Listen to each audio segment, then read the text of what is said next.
Hi guys, this is going to be a wild ride. But before we get into as to why that is, welcome back to another edition of the Pinfall Playback, where your Grapple Gurus are going here to review Impact's final pay-per-view of the year.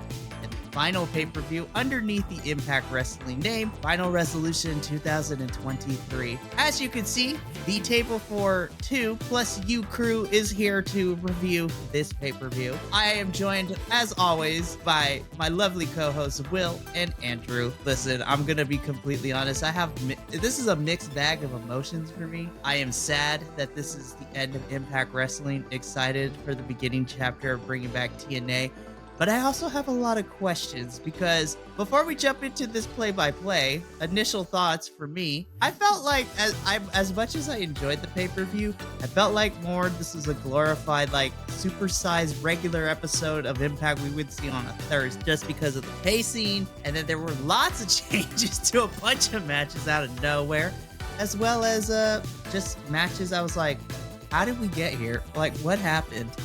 What is going on? It felt kind of like the setup and when they announced the card was just, unexpected and not any idea why they put certain matches together. And then the way things changed throughout the night was pretty crazy. This was very, very interesting. So before we jump into the main card, I quickly just want to run through the pre-show. The only pre-show match that we were supposed to have was Sheldon Jean versus Frankie Kazarian. Oh no!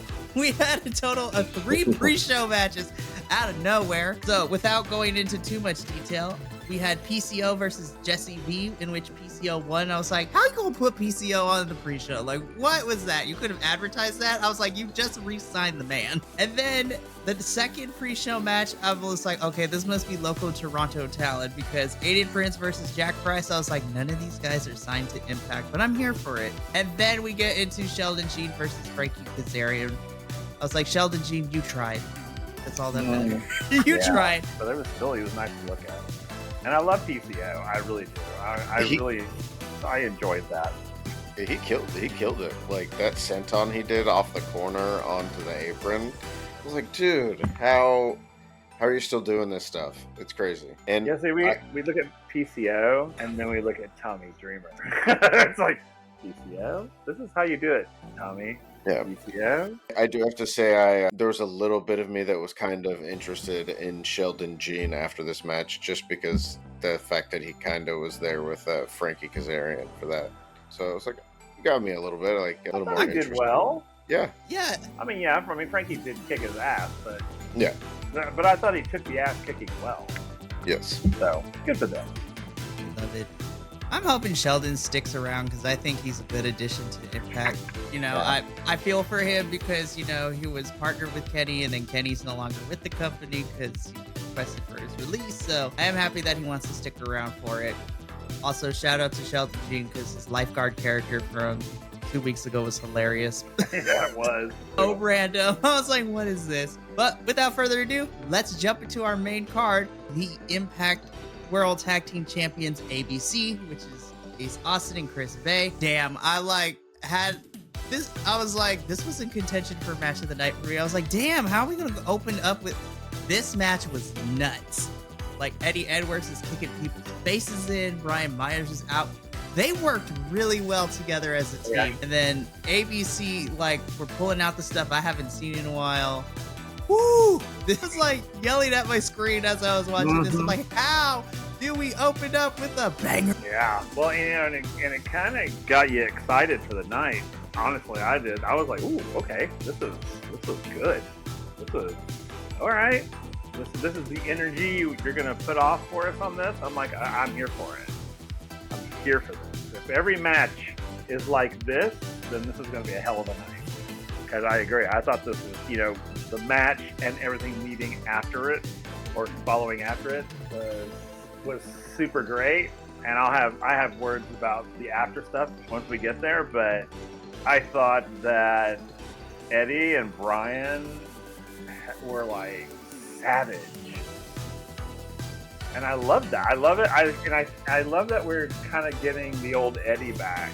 I mean, I like the Eddie we had, but we're getting more into that super heel kind of guy, and of course Brian Myers just sort of fuels that fire, which I thought was great because they're both kind of very similar. That's one thing I guess that's why they work well together, because they're very, very similar in style. So, and of course ABC is great, and I love watching them work.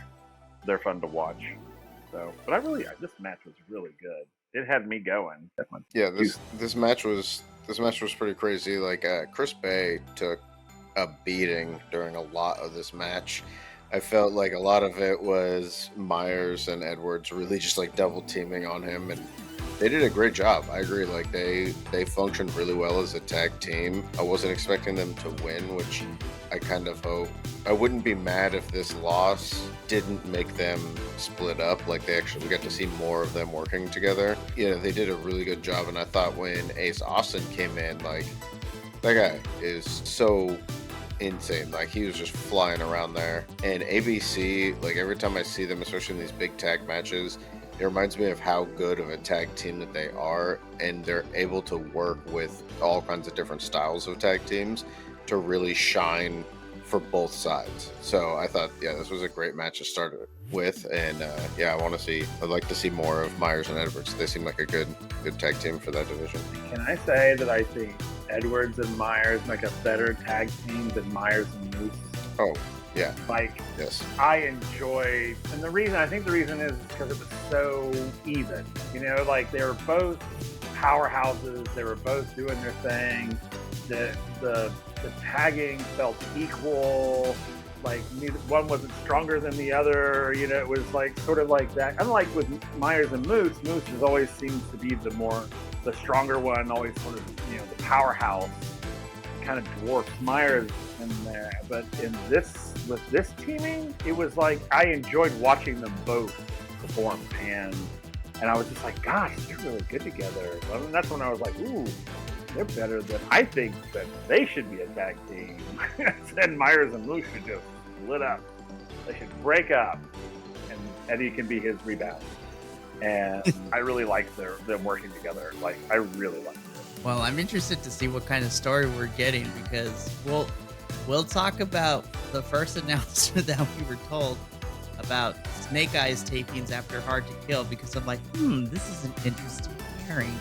We'll discuss that when we get there. I agree. ABC retains here. This was a fun way to open up Final Resolution. I was like, at this moment, I thought to myself, I agree with you, Will. If this is the energy we're getting for the whole night, maybe this is going to be, spoiler alert, it was not. Listen, I'm going to be honest. This show was a lot of ups and downs, like mostly ups, but there was some parts I was like, huh? So actually, we'll get to the first one in a little bit. So as soon as this match was over, we get a backstage segment with Josh Alexander and Zack Sabre Jr. Mostly Josh talking about the tag team matches or the main event, which, I'm already hyped just because of everybody involved. I was like, okay, this is going to be good. It's going to be fun. Are we going to talk about the Rascals? Because I want to talk about them. Well, we're going to in a little bit, unless I... Okay, it came before the Josh Alexander thing. That's why I was like, are we going to skip past and come back to him, or... I'll do whatever you want, but I have some words. I forgot. I have some words. Yeah, so rewinding a little bit, ABC retains, and then the Rascals come out and jump them. So it's just like, okay, so we're going to continue this feud. I'm not mad at this. I like all four teams involved. Mm-hmm. And then it's going to turn and take a really left turn, because it ended up with something I did not expect was going to happen, which we'll talk. We're going to wait until we get the backstage segment with them and Santino, and then, Will, you can have all the words. Okay, that's fine. I can wait.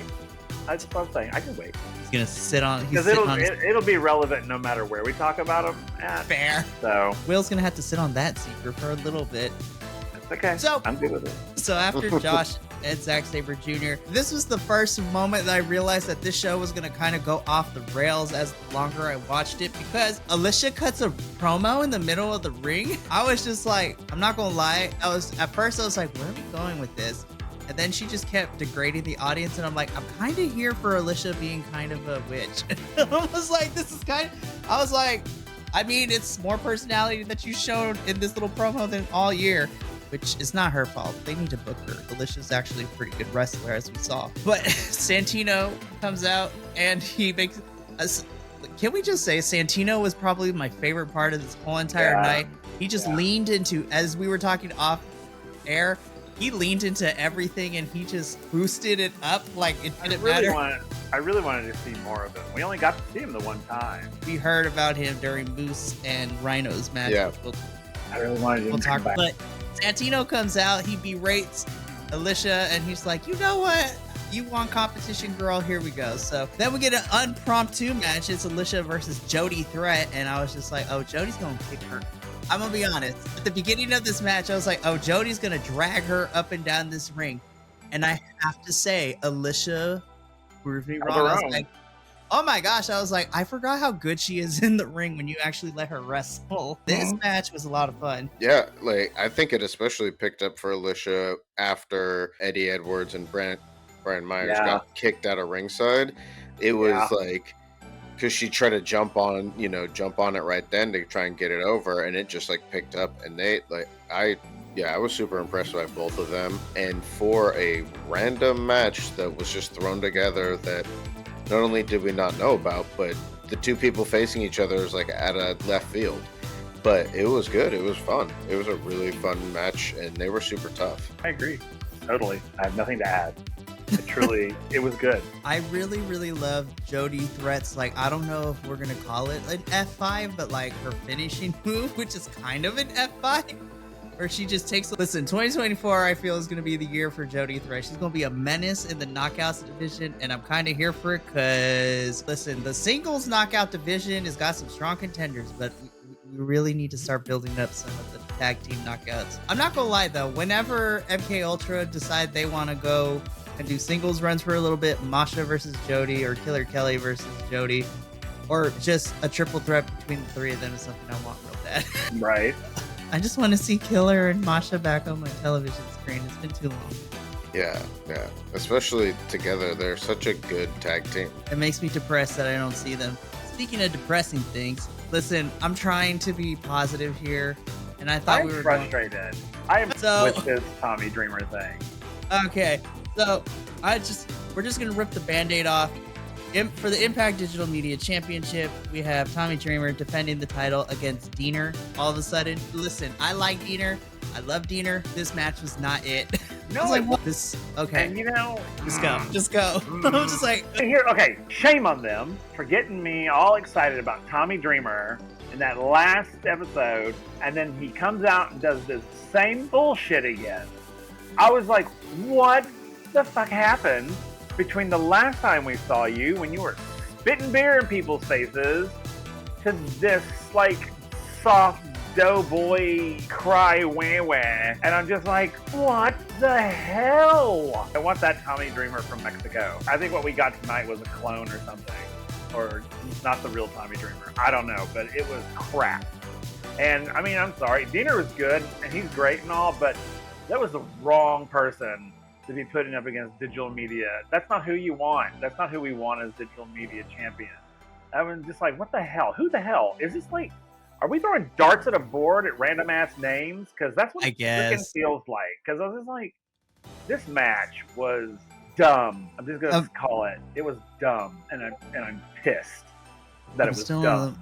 I'm still in the mindset that Crazy Steve should have won that time. Crazy Steve should be the Crazy Steve versus Diener, honestly, is a better matchup for me. It's a way better matchup. Yeah. I don't know, man. I mean, I see why they did this. I think what they're going to do is they're going to have him lose it under TNA. I know that's what they're doing. I mean, that's what they're doing. They're waiting for the new launch, and then he'll defend it and he'll lose it at the top of it, I guarantee. But it's just like frustration. Frustration. I'm gonna mute myself because I'm so angry right now. It was there were some parts of it, like the wobbly leg thing, this thing by Diener. He did it like 4 or 5 times. I was like, nope, you went to it way too many times. Like, it's not funny, it's not gimmicky, it's just redundant now. It's pointless. Like, why are you doing it? There's so many other options that you could do. And so it just felt not well developed. And it's a shame too, because like We had matches like, I mean, I was more excited by some of the pre-matches that are like early matches than I was over this match. And this match was for a title. So yeah, I can see them waiting at least to get this on Tommy Dreamer, and then he can say he's the first TNA digital media champion. So PCO should have done this fight. That would have been great. Put him and PCO in the damn ring together and let them Yeah. fight. That would have been way more entertaining. You could have Diener could have fought that Jesse V or whatever it was. Yeah, that would have been fine and put PCO up there. I would have been happy with that because PCO would have done crazy stuff. Oh yeah, absolutely, and it would have been great. Better idea. We didn't need to have a digital media championship match, because now that I'm sitting here and thinking about it, I'm looking at this card. I was like, there's a lot of names that are missing. Like, I'm not saying he would have won the title, but like, we could have taken Tommy Dreamer's match and Tommy Dreamer and Diener's match out, and I don't know, maybe Rich Swann versus Steve Macklin would have been good. Like, where is Steve Macklin? Like, what happened? Yeah. I know he's not injured. Where's Rich Swann? Where's Joe Hendry? Yeah, where's Joe? Yeah. I mean, I got to that point where I felt sad again, the old man in the ring, and I'm just like, no, I don't want to be sad. I want you to excite me. And again, like I said, I think Diener was the worst opponent they could have picked, and it's just like, what are you doing? I didn't understand. At this point in the evening, I was like, what the fuck is going on? Listen, I'm not the type of person to say that other promotions should be copying each other. But I think it would have been fine if you took a page out of AEW's playbook and I was like, instead of Tommy defending the title, have a tag team match. Literally, that is what we do with Sting. Sting doesn't wrestle that much in AEW, and him and Dreamer are about the same age. But you want to know what? I get excited when Sting wrestles, because you don't need to put a title on him, because you just have him wrestle ever so often in tag team or multi-man matches, because then he just gets to sit there, hype up the crowd, come in for a little bit, do his thing, and then I'm gonna blow a gasket if we keep talking, because I'm just like, We've already blown 3 or 4. I'm so frustrated because I'm not nothing against Tommy Dreamer, but I'm looking at the other people who have held this digital media championship since its inception, from Matt Cardona to Jordan Grace to Joe Hendry to Kenny King. Oh, poor Kenny, man. Like, that whole entire run was garbage. After him and Joe were done with that feud, I was like, that whole run was garbage. I don't know what they're doing with this digital media championship. Yeah, because also who's gonna challenge for it at Hard to Kill? Like, Well, bring back Joe Hendry. Yeah, this is what's starting to irritate me about it, I think. Because now it's becoming sort of a joke title. Because now it's just like, okay. Like, I don't even care about it. It doesn't feel like it has any weight. And I think that's because, and again, no offense to Tommy Dreamer, but he was the wrong person to give it. I'm sorry, but he was. Just to save face. And I'm like, no. It just, to me, so now it just feels like a toss-around title. Like, it's like, okay, it's no big deal. It's not like a real title. It's like an honorary title. That's what it feels like. I don't understand why we built up Crazy Steve with this whole entire, And like, then changing his didn't character. give it. For him not to be rewarded. We're moving on because I can't. Yeah, it's starting to make my blood boil. Well, we'll see if that feeling continues, because this is where we get our backstage segment with the Rascals and Santino. I'm just gonna let you go first, and then me and Andrew will fill in the details. But okay. it's our heated angel moment of the night. Let's go for it. I don't know what they're doing with Trey Miguel, but they have turned him into a whiny child. And I'm like, I literally, when I was watching this backstage thing, I was like, Trey, shut up. Just shut up. Because you're making me ill. Like, your voice is giving me hives. Like, just stop. So I literally had to fast forward through the backstage thing. I was like, I can't watch this anymore.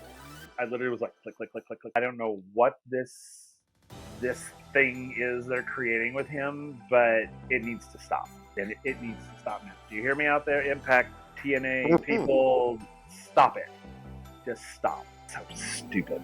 Of course, this could just be me being like on no food for a day and a half and not much sleep, but yeah, I was angry. I feel that there's some validity to your feelings, because, listen, this isn't the first time that Rascals have been a thing in Impact, because they were there a couple years ago when it was the full force of all 4 of them, which includes our boy over in NXT, Wesley, because he was part of that group. But yeah, Listen, I thought it was funny during the Mexico show when Trey Miguel was acting like this, but now it's starting to overstay its welcome, and it's literally only been like what the course of less than 2 days since between that Mexico episode and this pay-per-view. I was just like, the Rascals to me should be like little punks. They shouldn't be whining. They should be punks. Like they graffiti everywhere. They'll destroy your stuff. They'll like tag your car. They'll like slash your tire. Like little punk behavior. But punk behavior does not include whining like little babies, like they got their toys like taken away from them. It's so weird that this is the direction we're going with Trey, because we went from a cocky, when he was X Division champion, we went from a very cocky X Division champion to a punk in the Rascals when they were tag champs, and now they're crying like somebody spilled their milk. Like, I don't get it. I was so mad.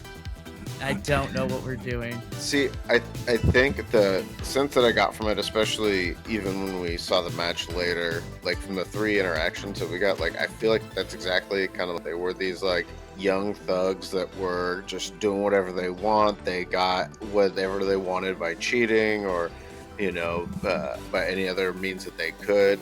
And then they got beat. And so it was like they got embarrassed in front of everybody. And so now, like, everything that doesn't go their way, like Trey Miguel just blows up because he's been embarrassed. Like, he lost the title. And so I feel like that's like him having fallen back down and is like trying to prove that he is tough. Like, I am tough. Don't laugh at me for what happened, kind of a thing. And I don't know. I wasn't as bothered by it, I guess. But yeah, I think we'll see where it goes. Yeah. I feel like that's going to be the through line for the next couple of weeks, is the wait and see as we're gearing up for this rebrand. I guess my thing is that I don't know. I'm in the middle, because on the one hand, I'm annoyed, but also I'm trying to be fair. As long as this doesn't become a thing for the next couple of weeks leading into Hard to Kill, we shall see what happens. I'd rather just trade, like, instead of throwing a tantrum, I want Rascals to start being more punkish behaviors, like throwing things at people, destroying lockers, like defacing bout. Like, I can't believe I'm about to say this, but like property damage backstage. I don't know. Well, I agree though. I don't know. Like I said, I don't understand it. I don't get it, because they were, why shift characters so quickly in the middle of like Act 2? I don't understand it. I don't believe it. I don't understand it, because they're like their whole shtick is being like street punks, and now it's like mama's boys.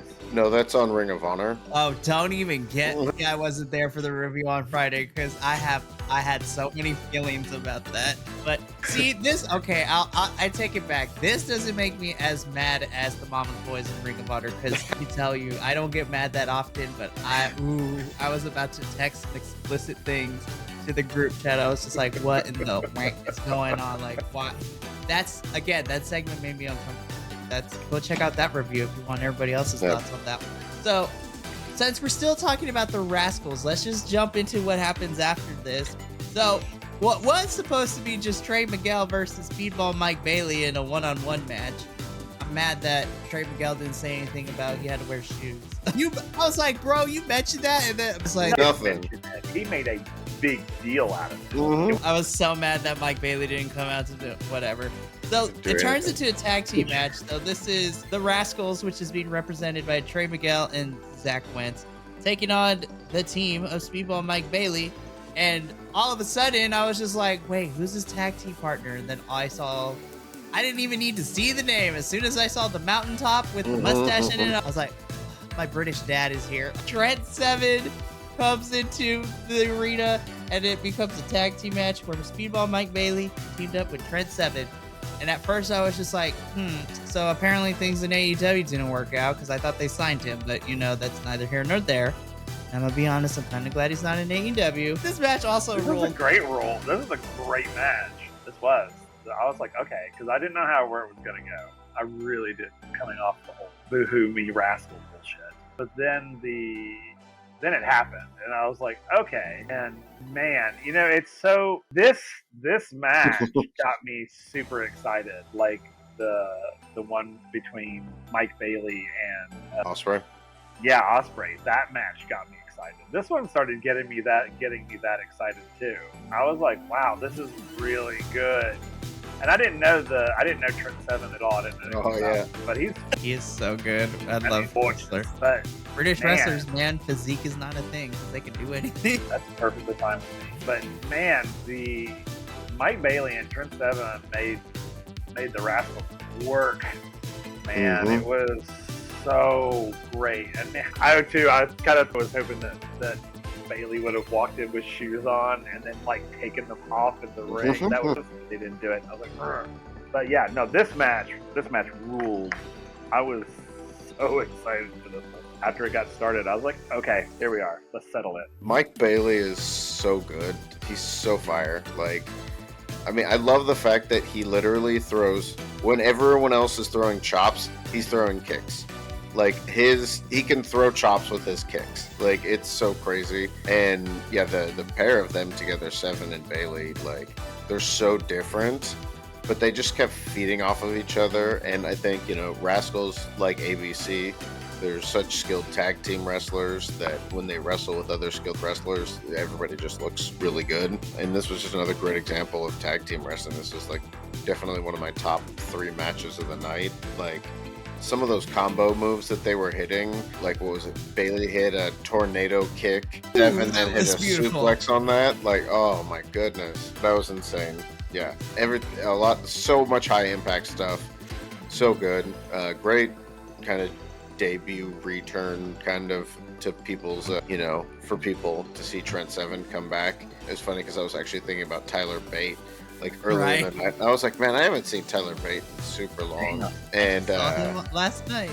Yeah, I know, because I don't watch NXT, so I don't see him. And Pete Dunne, and those 3 guys, I miss seeing them wrestle. So I'm happy to see Trent Seven. At least we get one. It was an awesome match. This match ruled. Bailey and Trent pick up the win here as they should. And then Scott D'Amore comes out, and I love these moments because I rarely get to see them happen like in the other promotions like this where they bring people out to sign them or whatever. I mean, granted, we got Will Ospreay signing to AEW at Full Gear. I was there live, so that was cool. But it was really cool to see Scott D'Amore go over the history, how years ago, how he signed Josh, which was hilarious. He was like, some kid sent me a message on Facebook, come see me, and at the time, it wasn't even Josh Alexander. He was using his real name, I think, which was so funny to see. And then he did the same thing about a year and a half ago with Speedball. And so essentially, he offers Trent Seven a contract. Trent Seven signs it, and Trent Seven is now part of TNA. As soon as I saw that officially be posted on Instagrams while I was watching this, I put it in the group chat. I was like, TNA is making moves, you guys. Oh my gosh. And I wonder, now this is my conspirator hat put on, so to speak. I wonder if this is a move because AEW signed Will Ospreay after Will was just there for a couple of matches in the UK tour. So I think Will was always going to go to AEW, but honestly, AEW is fine because AEW allows the wrestlers to go everywhere else too. And spoiler alert, we'll be seeing Will very, very soon in a couple of weeks. Just putting it out there. But man, it warmed my little heart. I love seeing Trent again, and to know that I get to see him as part of this rebrand of TNA, I was just like, yes, this is what I need to see. I need Impact to start pulling people from the independent scene to start signing them to this roster. Specifically, I want more women's knockout for the knockouts division because I love all the women we got now, but woo, there's some women out there that I need you to sign. Bring in some of those ladies, and all the wrestlers from the UK tour. There were a few of them that I was like, yes, bring them on over, get them a contract. Oh my gosh, bring me Danny Luna and Subculture. Yes. Oh my gosh, Subculture would be so good. Can you imagine Subculture with Danny Luna and Trent Seven as a faction? Yes, please, give it to me now. This match ruled. This segment warmed my little heart. Love seeing Bailey and Trent work together. Trent, I'm so excited he's part of TNA. So from here, backstage segment with the Motor City Machine Guns talking about the tag team match. Really cool. So then we get into this next match. I was just like, I wanted this to be better than I thought. Well, I mean, it was great because listen, we knew Jason Hodge wasn't going to stand a chance. He tried to put up a fight, and I was really proud of him. He tried, and he actually did pretty okay. But I was just like, oh, Jake, And then I saw for the majority of the match, just Jake throwing him up and down the ring. I was like, yeah, this is how it should be. I was like, this is what happens when you poke the bear, as they kept saying. I was like, Jason Hodge, what did you think was going to happen if you hit Jake something with a chair backstage earlier in the night? I was like, did you not think that he was going to come back for revenge? Listen, Jake has had he is like this. He's literally the walking version of the word duality, because to go from his previous character of being the lovable idiot when he was part of Diener and all them, to turning into the I'm going to kill you if you look at me wrong character is so good.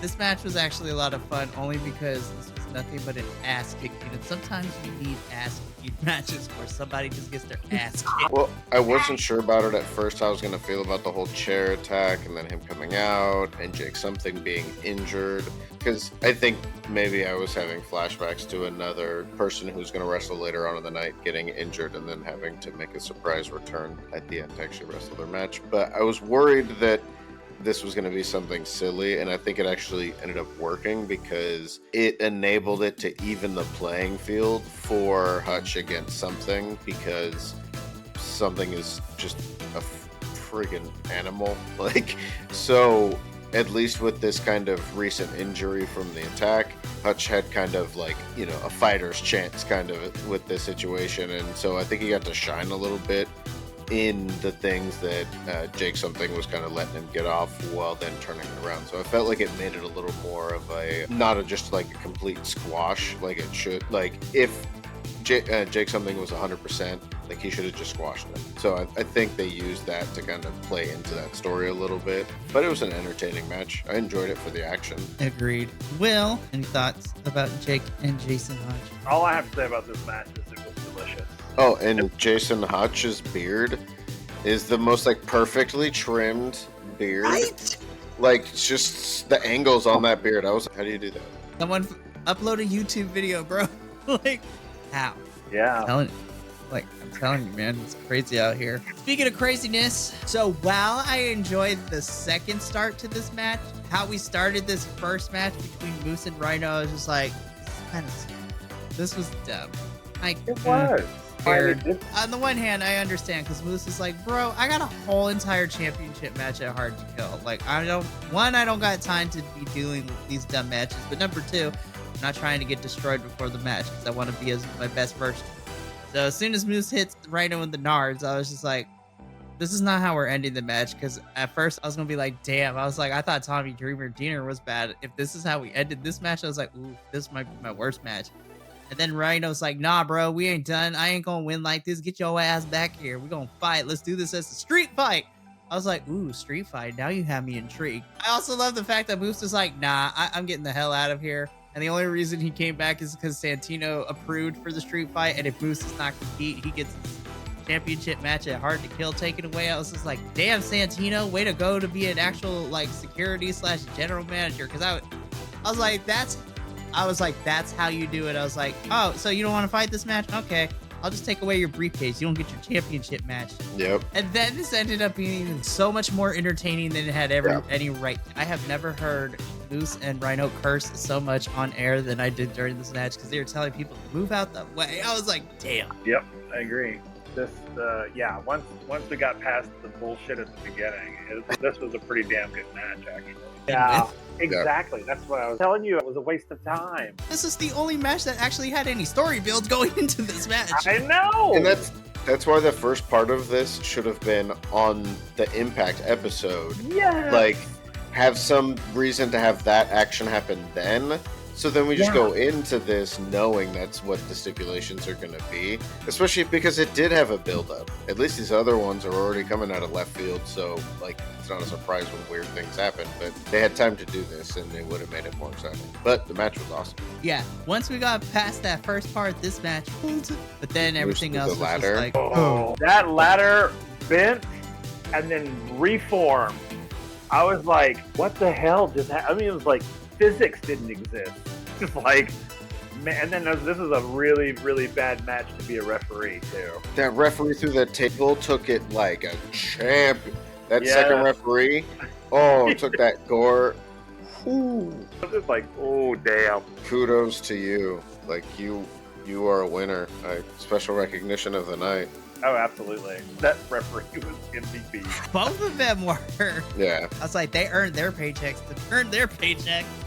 Heck yeah. But Moose picks up ultimately Moose picks up the victory here, as he should, because he's #1 contender for Alex Shelley's title. So this was great. Okay, so I want to preface by saying this before we get into our next match. I feel like this is going to be this is going to be divisive, because there's lots of feelings that I have on this match. Me and Will have talked a little bit. This match is going to be very interesting to talk about. So this is where we get into our semi-main event, where we have Giselle Shaw and Deonna Purrazzo taking on Jordynne Grace and Trinity. First of all, I love Deonna's gear was great, was on point. Trinity's cut was also on point. These 4 women are just amazing in the ring. Okay, so However, I'm gonna start by saying this. While I love all 4 of these women in this ring, the best way that I could describe my feeling of this match, this was a pretty fun match if it were on a regular Thursday episode and not a pay-per-view match. And on the one hand, I thought, okay, I totally get it. You don't want Jordynne and Trinity going balls to the wall, because we got to protect them, because they're about to go balls to the wall at Hard to Kill. I already know it. However, on the other hand, I feel that we could have amped it up a little bit, especially since, according to reports, this is Deonna's last match in Impact Wrestling before her contract expires and she explores free agency. I mean, I like the way how we sent her off, I guess, but I don't know. I felt like this match was on cruise control, and it was fun, but I wanted more, if that makes any sense. There was nothing spectacular about it for a pay-per-view. I said it there, people. I said it. And let me tell you, I love all these women. I love every damn one of them. Trinity's like my homegirl. And I'm like, Trinity, what the hell? What are you doing? What's going on here? So It's really short, too. It was a lot shorter than I thought it was going to be. I mean, it wasn't a bad match. I'm not saying it was a bad match. It's just, it wasn't. Compared to what we get next, it should have been as exciting as what comes next. At least gets close to it. I didn't feel any of the, like, in the next match, I didn't feel like I was like on the edge of my seat. I was anxious the whole damn time. That's what I wanted to see. I wanted to see, like, and there's this, and yeah, I get it. The whole, Jordynne Grace and Trinity have a big match coming, whatever. But, and then of course I was telling Mikey, it was like, well, if that's the case, then don't freaking put them in a match. Because this felt like a huge waste of time. Like, we know it's going to be a soft match because we don't want anyone to get injured, because, the Trinity and Jordynne Grace fight is going to be a moneymaker, and we don't want to injure either of them. So they were all holding back, because there were several moments where I was like, Jordynne Grace, what's happening, girl? Because a lot of the stuff that was happening to her should not have been happening to her. I mean, she's built like a brick shit house, and they were like tossing her around like a rag doll. And I'm not believing any of that. No. So I was just sort of like, I wanted so much more from this match. I wanted this match and I wanted it to set up Jordynne Grace and Trinity's fight. And, I wanted something to happen that created some kind of spark, maybe a mishap in a tag or something.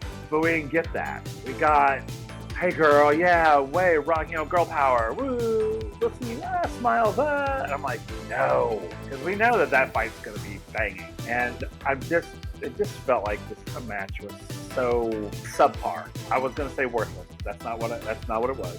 But it was subpar. I was like, hold up, wait a minute. It was subpar. Well, Andrew? I feel like they were trying to go for something at the end, which is unfortunate that it kind of got botched with the roll up and then the extra roll up, and then it almost got to the point where the ref couldn't count to 3 because they were all going to be out of the pin. And so I think if that had gone the way it was, supposed to go, then we would have had a bit more of like, oh, well, who actually got the pin and all, all that kind of stuff. Or like, look, we both did it. Like, we're both as good. But Yeah, there's the last few, matches we've seen with Trinity have been very like, hey, we respect each other. Like, there hasn't been since Deanna, we haven't had someone that she's been like a rival with. And even Deanna wasn't like they like hated each other. Or there was like that, arch enemy kind of feeling to it. And it'd be nice to actually see someone kind of build up that way for that.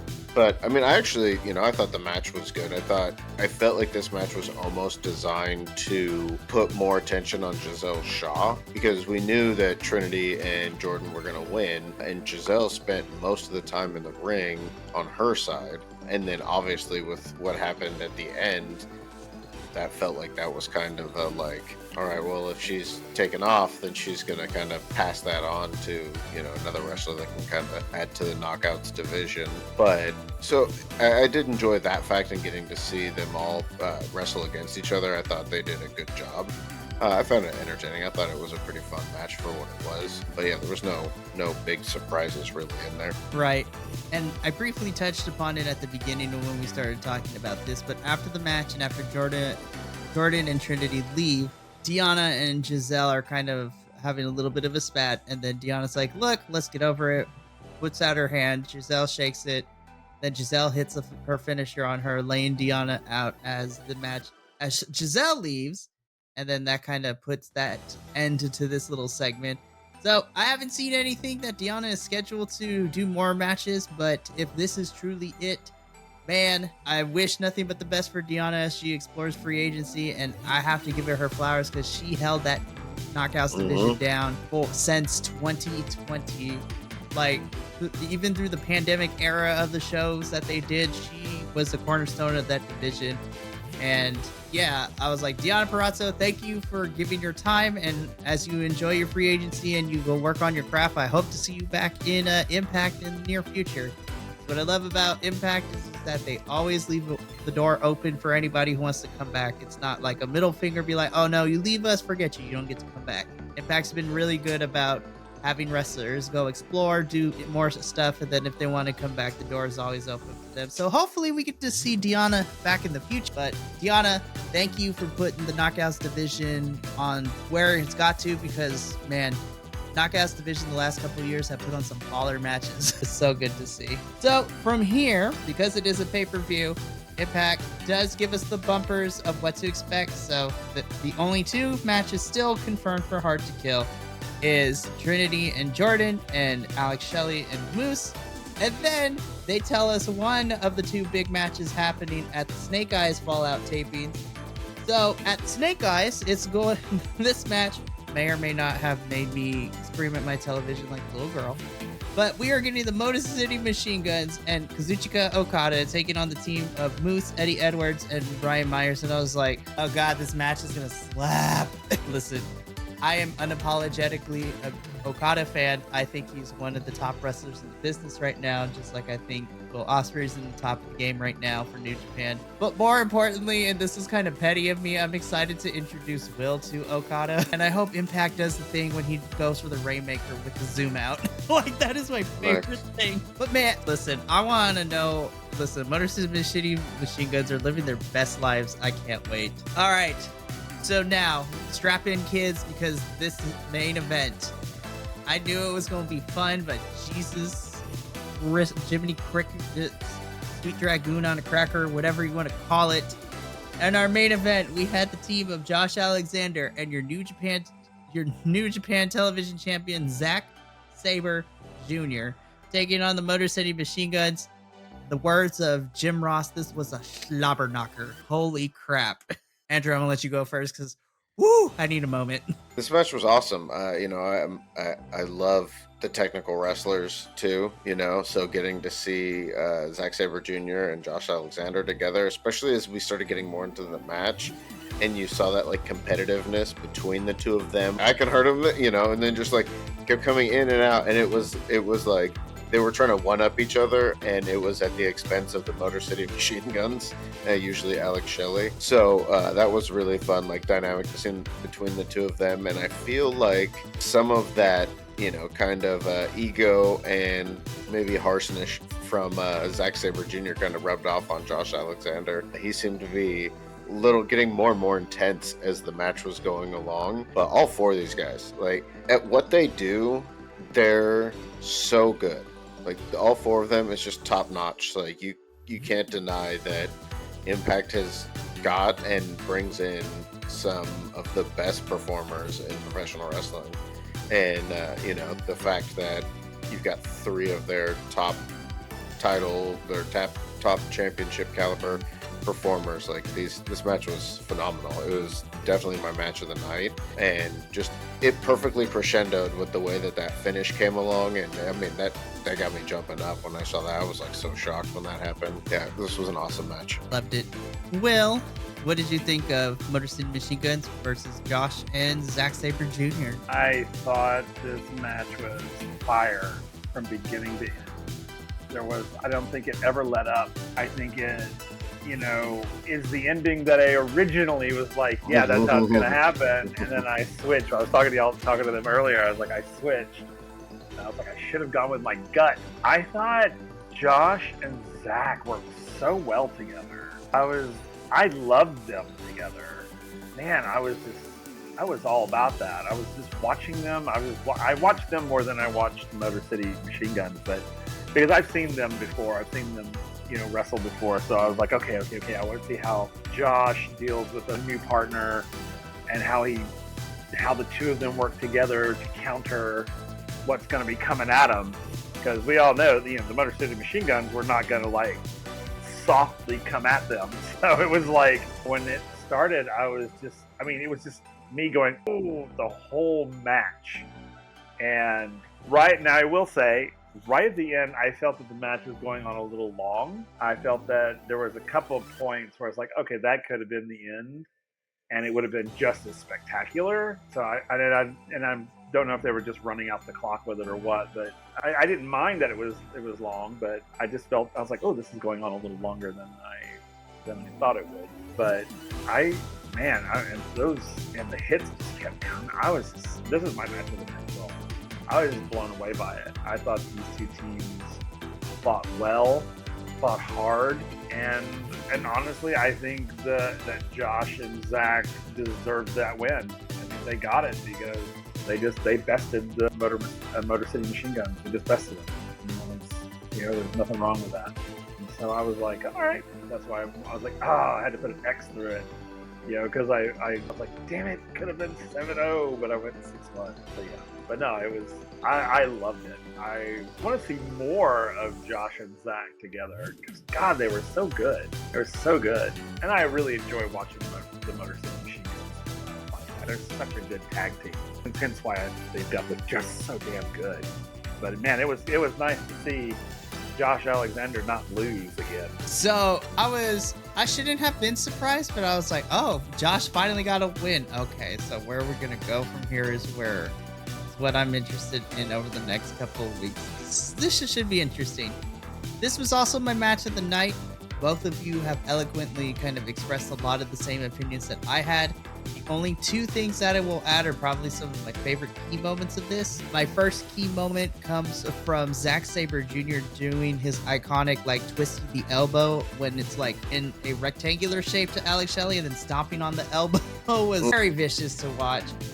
And then when Chris Sabin, what was it, a running DDT, and I thought Zack Sabre Jr. broke a neck when he sold it because he stalled for a little bit as he hit, and then just hit there and just I was like, oh baby, no, we don't need you to get hurt. He sold that thing beautifully. Yeah, he did. This match ruled. I loved it. This was such a fun way to kind of end the pay-per-view in terms of the wrestling wise.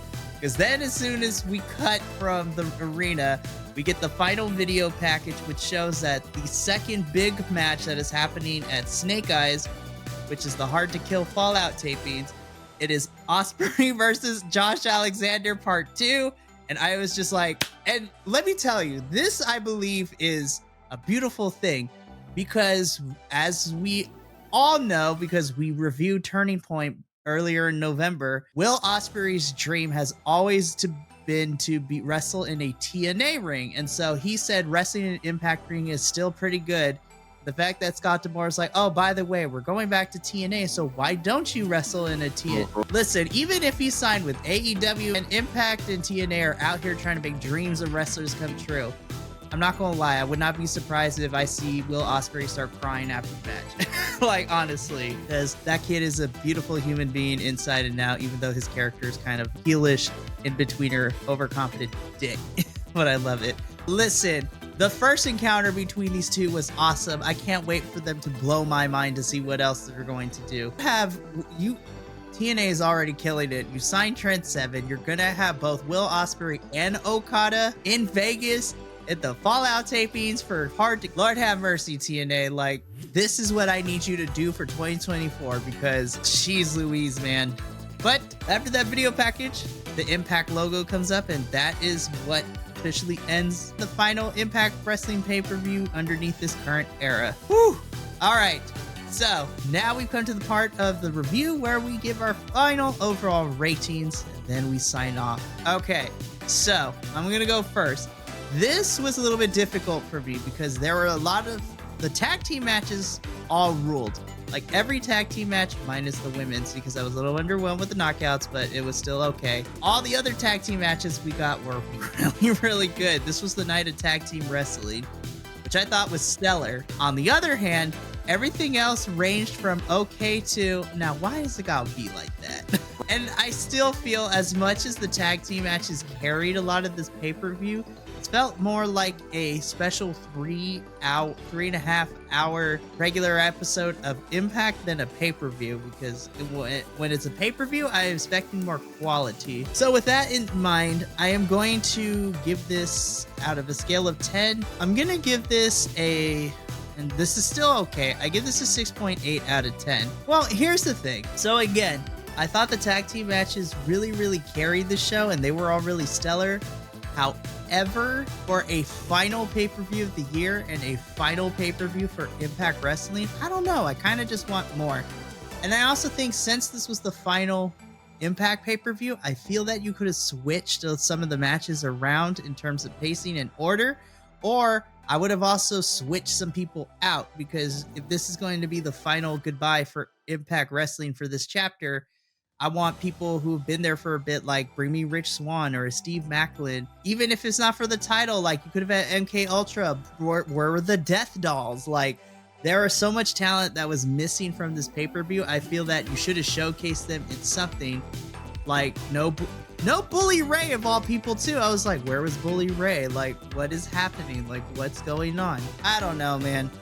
I give this a 6.8. I still thought it was fun, but to me, this was more of a supersized regular episode of Impact than a final pay-per-view of the year and a final pay-per-view for this chapter. Andrew, we'll go to you next. What do you give Final Resolution? Well, I guess I was just feeling much more generous watching this show. I thought it had some really good spots. I do agree this was the night for tag teams. When you look back at it, we had, one of the greatest tag teams, not just in TNA, but just in tag team professional wrestling. And two tag teams that I think someday will be considered like that too, wrestling in those matches. So, they were pretty stacked matches against some other really good competitors. So I thought there was some really good fun stuff. I thought, for the most part, most of the weird, chaotic, wacky stuff, like this card was built on chaos, but it was kind of in a good way for the most part. For the most of it worked for me. The biggest flop for me was the Dreamer-Diener match. I think that's an area, like, if you're gonna have that match, like you said, this is the end of Impact and the birth of TNA. Make that match something interesting. Give us something big. Like, we got a street fight. We had the tag matches. We had some of that stuff. We could have done something big. We needed a few more big things. But I also kind of understand they're probably saving it up for what they're gonna do with Hard to Kill. So I gave this an 85 or 8.5, I guess, out of 10. I thought each of the matches themselves were really strong for the most part, so I just ranked it overall that way. And while it didn't have as much nostalgia for being the last Impact show, which I think they could have leaned into a little bit more, they did touch on a few facts and notes that I thought tied in some stuff that gave me a little bit of more emotional investment, being like, yeah, that's crazy. It is the end of Impact. and I'm excited, for the return of TNA. So I think they got me a little bit of extra points with that. Excellent. And finally, we come to Will. What did you think of Final Resolution? Well, first of all, I don't think there was anything resolved. Secondly, I looked at it in two ways. One, I gave it a 7 as a pay-per-view because it felt like a regular episode, and this would have been a really cool regular episode. And I think that I gave it a 7 because I felt that it lacked a little bit of razzle dazzle of a pay-per-view. Again, like the tag team matches were fantastic. I mean, the individual matches were great. There was the one and little minor things here and there, but I don't know. I felt it was a little lackluster for a final pay-per-view, for the ending of an era. I mean, which is really what it is. And I mean, if we could have had everything in the middle, could have been like the first tag team and the last tag team, then I think it would have been spectacular. But it kind of drooped in the middle, and I don't know.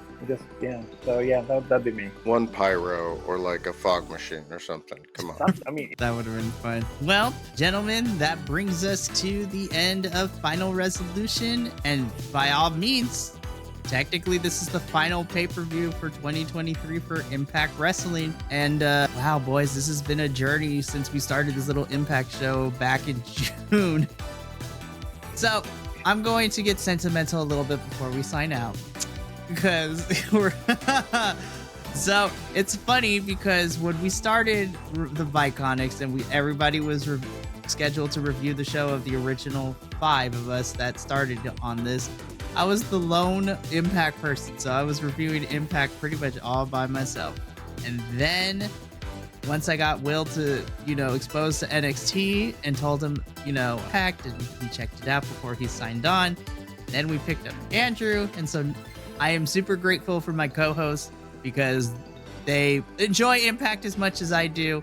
And it's nice not to have to review it by myself anymore. Like, I was like, yes, somebody sees what I see in Impact. And I'm super excited to continue with you boys as we head into the rebirth, I should say, of TNA, because I am so pumped to see what bigger production and bigger budget like it has in store for our little independent promotion, as JVL likes to tease us about it. But I'm super grateful for you boys coming along through this journey, and I'm super excited to continue to the next chapter of TNA and what it has in store for us. Hopefully, I still don't know at this time whether or not we're gonna have regular shows for the next couple weeks. Hopefully we do, but if not, your boys here at Table for Two plus you are gonna keep you covered. And if you enjoyed this pay-per-view review, make sure to check out all the other reviews we have here on the Viconics Wrestling Podcast YouTube channel. Follow us all over the social medias at BC WrestlePod. And make sure to subscribe to whatever your favorite podcast site is for the Viconics Wrestling Podcast. It is a great time.